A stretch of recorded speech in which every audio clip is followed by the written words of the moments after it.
So lately I've been focusing on my second character, trying to get some builds on her, basically just so I can do the raid a second time during the week. Now, of course, I don't have the best gear on that character, I don't have all the best pieces. For the most part, I'm trying to just get enough gear, get enough pieces to just be effective to actually play with that character. And of course, thanks to the comment section, I can always count on a couple good ideas, or at least, some interesting things that maybe might work with the pieces that I do currently have.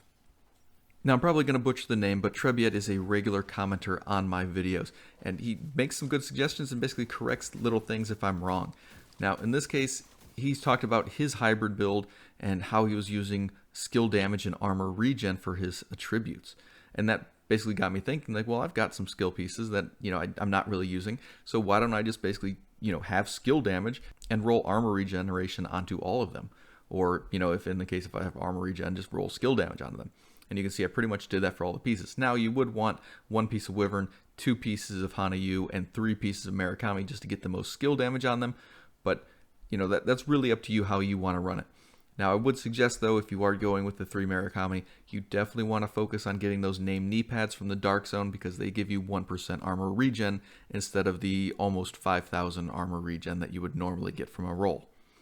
Now, again, pretty simple idea, just a normal drone turret build, but instead of skill haste, you're going with the armor regeneration. Now, again, for talents, most of you are familiar with talents at this point. Kinetic momentum, spotter, empathic resolve if you're actually going to go with 1 healing skill, and probably overwatch if you're playing in a team. Just the basic talents that you'd normally use for a drone turret build. Now, of course, for the backpack, obviously I would go with tech support, just because your skills are going to be doing the work, your skills are going to be getting the kills, and it makes it easy for you. But of course, you could go with opportunistic to give your team that buff. That's up to you. You could go with combined arms to just give yourself even more damage. But again, that's really up to you what you want to play with. But that'll pretty much be it. Just a quick variation on the typical build that you normally see. Thank you guys for watching. I'll see you in the next one.